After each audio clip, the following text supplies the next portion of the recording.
Hi, my name is Leslie. I am the founder here at The Mama and Me, and I want to thank you so much for being here.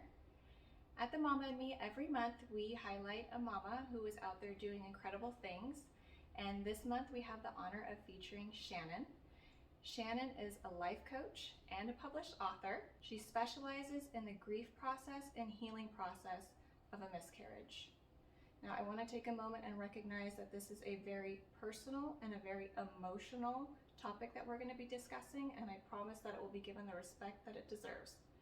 Shannon, thank you so much for being here. Thank you for having me. Shannon, can you tell us how you became to make this your life's work? Yeah. When my husband and I got married, he had a daughter, so I was lucky enough to be blessed with a stepdaughter. And we decided to have our own children. And we easily had our first child. And so then we wanted to have another child. And in between my two sons, we ended up having 4 miscarriages. And they were early on and completely unexpected. I had been under the assumption that once you could get pregnant and once you've had a baby, you're not going to have to worry about that afterwards. So I was a little surprised by that. And then once we had our second son, we accidentally got pregnant and had another miscarriage, and that one was at 10 weeks. And I opted to have a DNC at that point because I knew the emotional toll that it would take and the physical toll it would take on my body. And then we had one more early miscarriage after that, so 6 miscarriages altogether. And during that time I was a teacher, and I decided to quit my teaching job and become a coach, and wanted to focus on helping other women.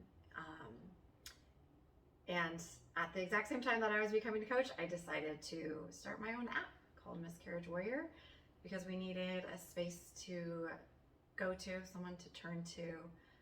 When I was going through it, there wasn't a lot of support out there, and I just wanted someone else to talk to. In the middle of the night, I wanted somewhere to go, someone to talk to who was going to understand what I had been through. So I started it. And now I've had over 2,000 women in it, and I created it now more, I created a healing process, healing program after that, and decided to start using everything that I had learned, all the research I had done, and all the healing that I had done for myself, because when I went into this, I ignored myself. I completely ignored my grief. I didn't understand healing. I didn't understand grief, and it took a huge toll on my life. Sure. It affected every aspect of my life, and I decided to create my own healing program after that. That's amazing. So now I do that in the app. I lend support. Just create a place where women can go and just learn the tools to heal. Yeah. And then I want to ask, the first question that I have is that of someone who is like the support person, being a family member, a partner, a friend. How do you advise somebody to be there for somebody who is going through a miscarriage? I know personally I've had friends who have had miscarriages. I've had friends who have had multiple miscarriages. Yeah. And you want to be there for them. You want to support them. But you don't want to say the wrong thing. You don't want to say too much, and you don't want to say not enough. Right. So Yeah. how can you show up for them? It's funny because in our society we don't learn how to handle grief. It's not something that we're taught about, yet everyone goes through it. And from what I've learned is there's nothing that you can say that's going to take the pain away. What I highly suggest, I will start with what not to say. That's great. What not to say is anything that starts with, well, at least. Well, at least you can get pregnant. Yes. Well, at least you can try again. If it starts with that, don't say it. Sure. If it's not something you would say at a funeral, don't say it. So you would never say to someone, well, it wasn't meant to be at a funeral. Right. If someone's spouse had just died and you said to them, well, it just wasn't meant to be. Yeah. Sure. Don't say it. So, and I'll tell a quick story. I had, as I said, I was a teacher when I was going through this, and I had a teacher friend who we were close. But she had never had children. She had never been pregnant. I don't even think she was married at the time. And she came into my classroom after school had ended one day, and she came in and said, I have no idea what to say. I've never been through what you've been through. I Googled what to say to someone who's been through a miscarriage. And she's like, I just want you to know that whenever you're ready to talk, I'm here. Oh, wow. And that was all I needed. Sure. I just wanted to be seen, validated, heard, all of that. That's where our healing starts. Yeah. So that's amazing. When I was ready, we would go on walks and just talk. Yeah. Oh, and wow. She was the person I turned to. She wasn't someone who had been through the pain, but she was the person who was willing to listen. Yeah. So what I highly suggest is just be that person. If you are not willing to be that person, don't say you're willing, that you're willing to. Sure, and that's a good point too, because it is, I would imagine it's a lot to take on, to want to really be there for that person. It is a hard, it's uncomfortable. It's a conversation that's uncomfortable. So if you're not wanting to be that person, that's absolutely fine. All you have to say is, I am so sorry you're going through this pain. It must be so difficult. Yeah. And if you are willing to be that safe place for that person to turn, say, I'm so sorry you're going through this pain. It must be really difficult. When you're ready to talk, I'm here. Yeah. And then keep checking in. Yeah. Because they're not going to come to you on their own. Just keep checking in. Yeah, that's great advice. The next questions that I have are going to be those that are centered around the person who has actually suffered the miscarriage. So what can they expect, and what are the first steps that they should take? Yeah. It's not talked about a lot. When you leave the doctor's office and you're told there's no heartbeat, you aren't usually given a lot of information. I have a lot of women who say that they leave the doctor's office and they don't know anything.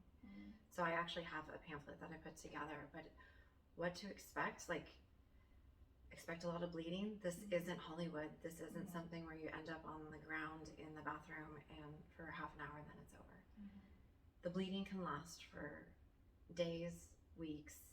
It takes a lot out of you. I actually say, here are the things to buy. Buy some overnight pads. It's going to be heavy. It's going to be painful.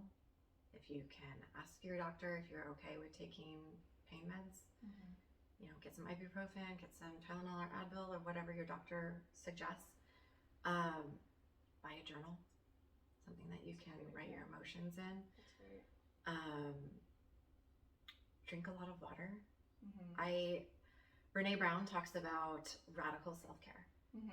And this is the time for radical self-care, and it's something that you're not going to want to do. But taking care of yourself is the most important thing right now. Drink your water. You're going to lose a lot of fluids. Crying, blood, all of it. You're going to lose some fluids. Drink your water. And what I always suggest, the most important thing you can do is get some rest. Sleep heals your body.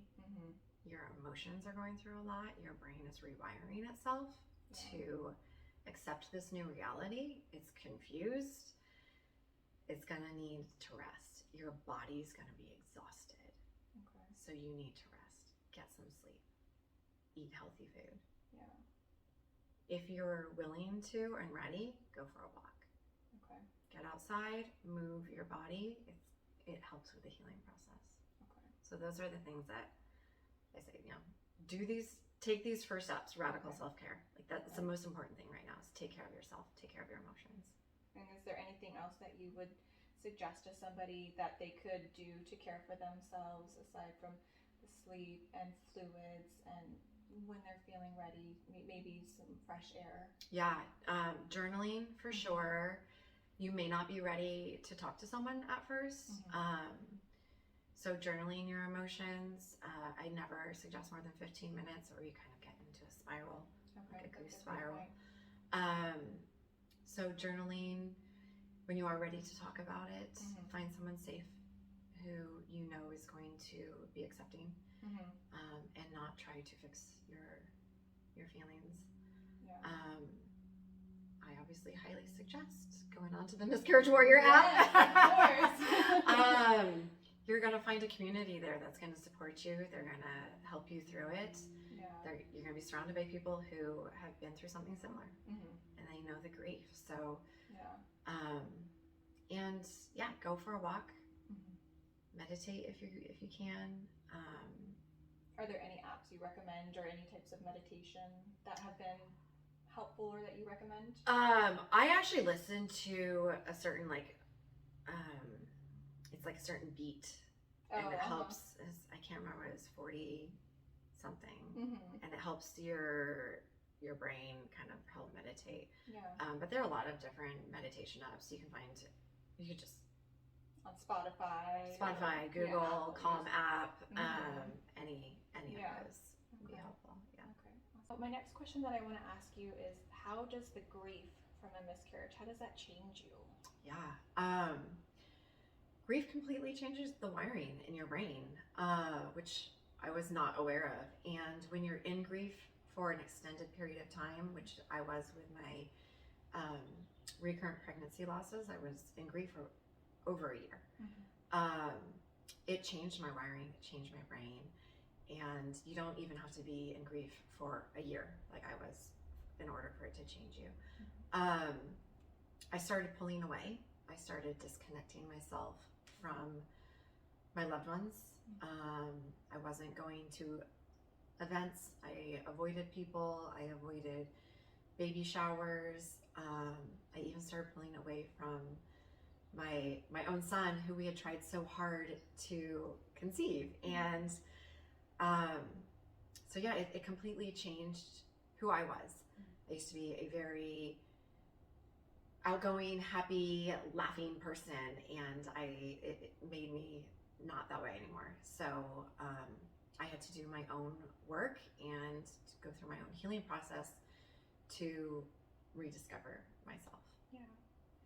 And then the last question that I have that I want to ask is, why is it so important that women make sure that they take that time to heal after a miscarriage? When I went through my miscarriages, I completely ignored my healing. I didn't even know healing was a thing. I had no idea that it was going to change me so much. And what I didn't mention before was I started having anxiety. And I didn't relate it back to my miscarriages until I started my own healing process. I was completely out of touch with my emotions. I actually was very afraid of emotions. Now I embrace them. So it's really important to go through the healing so that you can be connected to yourself again, so that you can find the joy in life again, and so that you're not pulling away from your loved ones, so that you have your energy, you find your clarity, you find your vibrancy again. And if you're going to try to get pregnant again, trauma can be passed on to our children. So in order to not pass it on, going through the healing process is really important, to work on ourselves. For me, I had already had my son when I started my healing, but I wanted him and my children to know that I am a joyous, connected person, that I want them to know the real me, not the anxiety-ridden person. So I did it for my family. I did it for my children. Mainly I did it for myself so that I could find myself again and find that person that I used to be. So it is possible to find the peace, to find the calmness, and to be okay afterwards. It just may take some time and some work. Yeah, that's awesome. That's amazing advice. And thank you so much for being here and sharing all of the knowledge that you have in this topic and really discussing it in a way that it isn't discussed. And so thank you so much for sharing that. And I'll be linking all of Shannon's contact information in the description box. So if you have any questions, if you want more information, or you'd like to reach out to Shannon, all of that information will be in the description box. And thank you so much for watching this video.